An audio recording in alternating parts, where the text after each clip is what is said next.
నమస్తే అన్న. నమస్తే అన్న, బిగ్ బాస్ సీజన్ ఎందుకు వచ్చేసింది? 8th సీజన్ ఎవరు విన్ అయ్యే ఛాన్స్ ఉందంటారు?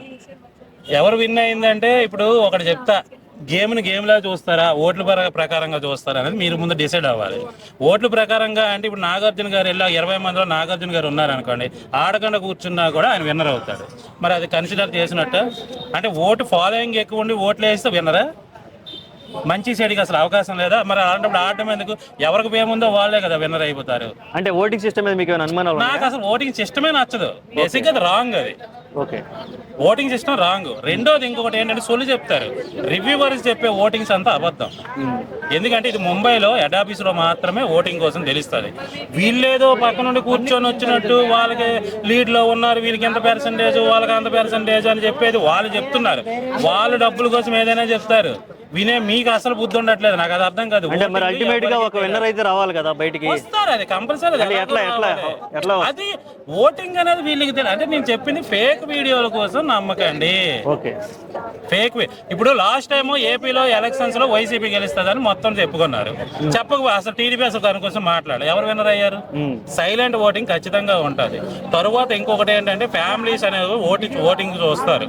వాళ్ళు ఇక్కడికి వచ్చేసి చెప్పేసి అలా ఉండరు. కొంతమంది ఏంటంటే ఈ వీక్ మాత్రమే వేస్తామని వాళ్ళు కూడా ఉంటారు. ముందు నుంచి వేయకుండా టాప్ 5 వచ్చిన తర్వాత వేస్తామని అంటారు. సో ఈ విధంగా చూసుకుంటే ఎవరికి ఏం లేదు, అంత డామ్ డూమ్ డూసుకు డబ్బాలు కొట్టుకుంటున్నారు. మా ఓడికి ఎక్కువ అంటే మా ఓడికి ఎక్కువ అన్నట్టు మాట్లాడుతున్నారు. ఇది ఏది వర్కౌట్ అవ్వదు. వాళ్ళు ఫైనల్ గా ఆటను చూసే ఇస్తారు. ఓట్ అనేది జస్ట్ ఆడియన్స్ లో ఒక ఇంట్రెస్ట్ క్రియేట్ చేయడానికి మాత్రం వాళ్ళు పెడతారు తప్ప నాకు తెలిసి వాళ్ళు గుడ్డోలు మోగాలు చెవిటోలు అయితే బిగ్ బాస్ టీం కాదు. ఖచ్చితంగా వాళ్ళు గేమ్ చూస్తారు. నేను ఒకటే క్వశ్చన్ వేసా, ఇప్పుడు నాగార్జున గారు 21లో నాగార్జున గారు ఉన్నారనుకో, నాగార్జున గారు వినరా కాదనా చెప్పండి. 100% నాగార్జున గారు. ఆయనకున్న ఫాలోయింగ్ ఆయన ఫ్యాన్సే కాదు, మెగా ఫ్యాన్స్ కూడా గుద్దేస్తాం. ఇప్పుడు దేనికి ఇస్తున్నారు? నేను క్వశ్చన్ అదే అడుగుతున్నా. ఓట్ల పరంగా ఇస్తారనేటప్పుడు మరి ఆయనకే ఇచ్చారు, ఆడక్కర్లేదు. అంటే ఆయన కంటెస్టెంట్ కాదు, హోస్ట్ కదా. 21లో ఆయన కూడా ఉంటే నోటీస్ ఇదే. మరి ఆవేశపడుతున్నారు మీరు. అది అందులో ఆయన కూడా ఉంటే ఆయన ఆర్డర్. ఆయన ఎవ్రీ వీక్ ఆయన సేవ్ అయ్యే వెళ్తుంటారు. ఓకే, ఇప్పుడు ఉన్న కంటెస్టెంట్ లో మీకు బాగా నచ్చిన కంటెస్టెంట్ ఎవరంటే? ఆల్రౌండర్ ప్రేరణ. ఆల్రౌండర్ ప్రేరణ. ఎందుకు చెప్పనా? ఒక సినిమా తీసుకుందాం. సినిమాలో కామెడీ చేసేవాళ్ళు బ్రహ్మానందం గారు, ఆలీ గారు, వేణుమాధవ్ గారు, ఇలా చూసుకోండి. వేణుమాధవ్ గారు ఇప్పుడు లేరు, సునీల్ ఇలాగ ఉంటారు. అవునా? విలనిజం చేసేవాళ్ళు రావు రమేష్ గారు కానీ, లేకపోతే మన సముద్రకాని గారు కానీ, లేదు ఇలా రకరకాలు ఉంటారు కదా. అలాగే రొమాన్స్ ఎక్స్పోజింగ్ చేసేది అమ్మాయి హీరోయిన్స్ ఉంటారు. కానీ అన్ని కేటగిరీల్లో చేసేవాళ్ళు ఏకైక హీరో అక్కడే ఉంటాడు. ఆయన ఎమోషన్స్ ఉంటాయి, ఫైట్స్ ఉంటాయి, డాన్సులు ఉంటాయి, కామెడీ ఉంటుంది, రొమాన్స్ ఉంటుంది, సెంటిమెంట్ ఉంటుంది. ఓవరాల్గా ఆయన చుట్టే తిరుగుతుంది. అంటే నవరసాలు కూడా ఆయన మీద ఉంటాయి. నవరసాలు ఎవరు చేశారో వాళ్ళని వినరం చేయాలి. అంతేగాని ఇప్పుడు ఒక అమ్మాయి అబ్బాయి ఇద్దరు ఉన్నారు, ఫైట్ చేస్తున్నారు, ఎవరు గెలుస్తారు? ఆటోమేటిక్ గా మేల్ డామినేషన్ ఉంటుంది కాబట్టి మేల్. దానికి బిగ్ బాస్ పెట్టాలా? దానికి 100 రోజులు బిగ్ బాస్ అవసరమా? ఒక అమ్మాయి మీద అబ్బాయి గెలవడము, గొడవ పడితే గొలిస్తారు. మరి దానికి బిగ్ బాస్ ఎందుకు? దానికి మనం చూడటం ఎందుకు? దానికి టీఆర్పీలు ఎందుకు? దానికి టైం బొక్క ఎందుకు? ఓకే, ఆబ్వియస్లీ అర్థమైందా? కానీ ఇక్కడ లాజిక్ ఏంటంటే మగవాడితో సమానంగా ఆడపిల్ల కూడా ఫైట్ చేస్తే అప్పుడు దాని ఇద్దరు వేరియేషన్ చూడాలి. అరే ఒక అమ్మాయి కూడా ఇంతవరకు ఫైట్ చేస్తుందరా, ఇది కదరా అని. అమ్మో నేను మీతో గొడవ పడలేనండి, మీరు అబ్బాయిలండి అని అందనుకో, అమ్మాయి వీక్. నువ్వే నేనేదో తెలుసుకున్నాం అనుకో, అప్పుడు అమ్మాయిని హీరో అంటారా? అంటారు కదా. ఈ లాజిక్లు మిస్ అయిపోయి చాలా మంది ఎంతసేపు నిఖిల్కి ఓట్లు, లేకపోతే మన తెలుగుడికి గౌతమ్కి ఓట్లు. అంటే అవినాష్ ఆఫ్రికా నుంచి వచ్చాడు, నబీలేమో అండమాన్ నికోబార్ నుంచి వచ్చాడు. వాళ్ళిద్దరు తెలుగు వాళ్ళు కాదు. పివి నరసింహరావు అసలు ఆంధ్రవాడే కాదు. ఆయన తీసుకెళ్లి దేశంలో ప్రధానమంత్రిని చేశారు. మరి తెలుగుడే కదా ఆయన. మరి వాళ్ళు తెలుగుని ప్రధానమంత్రి చేయకూడదు అని అనుకుంటే పివి నరసింహరావు ప్రధాని అవ్వడు కదా. ఈ లాజిక్ ఎందుకు మిస్ అవుతున్నారు?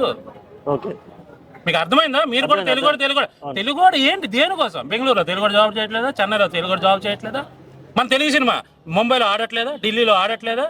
పుష్ప నార్త్ లోనే బాగా ఆడింది కదా. మరి పుష్ప ఎక్కడ మనం అన్యాయం చేసినా అక్కడ పార్ట్ 1కి పార్ట్ 2కి వాళ్ళే లేపారు కదా. అది తెలుగుడు కదా, వదిలేదే. నీచ్ కమీన్ కుత్తేగాలు డబ్బులు తీసుకొని తెలుగు మీరు ఇంకా అందరూ ఆంధ్ర తెలంగాణ వాళ్ళకి అందరూ కూడా చెప్తా, నెక్స్ట్ సీజన్ అందరు తెలుగు వాళ్ళు ఉంటారు. ఈ యదోలు ఆంధ్ర తెలంగాణ అని చెప్పి మనకు వేరియేషన్ చేసి గొడవలు పెడతారు. 100% డ్యాన్స్ రాసుకోండి. ఓకే, ఆటని ఆటలా చూడాలి. అసలు ఎంతవరకు కరెక్ట్? ఓటు అనేది నిఖిల్కి స్టార్టింగ్ నుంచి ఓట్లు పడుతున్నాం, ఆడినా పడతాయి ఆడకపోయినా పడతాయి. ఎందుకు పడతాయి అంటే ఆయన already serial artist, already fame ఉన్న ఆర్టిస్ట్. నిఖిల్ ఓట్లు పడతాయి, నిఖిల్ ఓట్లు పడతాడు, విన్నర్ ఎందుకు అయిపోతాడు? నాకు అది అర్థం కాదు. అయితే గేమ్ చూడరా, ఓకే గేమ్ వద్దా, చూడొద్దా? నేను ఇందాకే చెప్పా, అమ్మాయి అబ్బాయి గొడవ పడితే అబ్బాయి గెలుస్తాడని ఆబ్వియస్లీ చెప్పేశావు. మరి దానికి ఇంత 100 రోజులు ఆడి మనకి గేమ్ ఎందుకు పెట్టాలి? దానికి ఎందుకు మనం టీవీ చూడాలి? బిగ్ బాస్ 9:30కి వస్తుందని మనం ఎందుకు వెయిట్ చేయాలి? మొత్తం సినిమా చూడాలి, అందులో ఎవరు ఎంటర్టైన్మెంట్ చేస్తారు. ఇప్పుడు నేను ఎందుకు ప్రేరణ కోసం చెప్తాను అంటే ఓపెన్ చెప్తా, అమ్మాయి కామెడీ చేస్తాడు, అవినాష్ అనేది కమెడియన్ కామెడీ ఛానల్లో గప్పలేదు. ఈ అమ్మాయి ఆర్టిస్ట్, హీరోయిన్గా చేసుకున్న సీరియల్ ఆర్టిస్ట్. ఈ అమ్మాయి ఎంత కామెడీ చేస్తుందో స్టార్టింగ్ చూడండి. మొత్తం టాస్క్లు ఆడుతుంది, కామెడీ చేస్తుంది, వంటలు వండుతుంది, నీట్గా ఉంచుకుంటుంది, డిఫెన్స్ చేస్తుంది. నీకు ఓవరాల్గా ఇప్పుడు మనకి గౌతమ్ని తీసుకుంటే డిఫెన్స్ చేస్తాడు, రివ్యూ చెప్తాడు. ఏం రివ్యూ చెప్తాడు ఆయన? వాళ్ళు గ్రూప్ ఆడుతున్నారు, వీళ్ళు హెల్ప్ చేసుకున్నారు. మరి నేను చెప్పట్లే ఆ రివ్యూ, నేను కూడా రివ్యూనే చెప్తున్నాను కదా. వాళ్ళు గ్రూప్ ఆడుతున్నారు, వీళ్ళు కొట్టుకుంటున్నారు, వాళ్ళు తిట్టుకుంటున్నారు అని. మరి గౌతమ్ అదే కదా చెప్తున్నాడు. గౌతమ్ ఎందుకు విన్నర్ అవుతాడు? గౌతమ్ ఆడితే విన్నర్ అవుతాడు, చెప్తే విన్నర్ అవరు. అది చూసాడు అతడిలో వాడు చచ్చిపోతే నువ్వు సీఎం అవుతావు, నువ్వు చంపిస్తే ఎందుకు సీఎం అవుతావు? లాజిక్ మిస్ అవుతున్నారు ఆడియన్స్ లాజిక్ మిస్ అవుతారు. ఈయన తప్పు ఆడుతున్నాడని నేను చెప్పా. నువ్వు తప్పు ఆడుతున్నావు అంటే నిన్ను తీసేవాళ్ళు తప్ప నేనెందుకు హీరోని అవుతాను? అంటే నువ్వు తప్పు ఆడుతున్నావు అని నేను హీరోనా? ఓకే, ఏ ఆడియన్ కూడా లాజిక్స్ ని పట్టించుకోరు, అన్ని మ్యాజిక్సే కదా అందరూ కావాల్సింది. నేను అదే అంటున్నా, రేపొద్దున తెలంగాణ ఆంధ్ర అని కొట్టుకోకపోతే నాకు చెప్పండి. అలా నేను చెప్తున్నా, ఇదే బిగ్ బాస్ కి రేపు అందరు తెలుగు వాళ్ళని పెడితే ఈ యాదవులు మళ్ళీ వాళ్ళ దగ్గర 10 లక్షలు తీసుకొని మన ఆంధ్ర కూడా మన తెలంగాణ, మీ తెలంగాణ మా ఆంధ్ర ఇది మాట్లాడతారు. నెక్స్ట్ సీజన్ ఇదే జరుగుతుంది. ఓకే, ఈ తెలుగు తమిళ్ కన్నడ మాట్లాడకండి. తెలుగు తమిళ కోసం మాట్లాడాలంటే భారతదేశం స్వతంత్రం కోసం అన్ని లాంగ్వేజ్లో అన్ని స్టేట్లో వెళ్ళి ప్రాణాలు కోల్పోయి మరి మనకు స్వతంత్రం తెస్తే మనమేమో నడి రోడ్ల మీద అడ్డగా తిరుగుతున్నాం.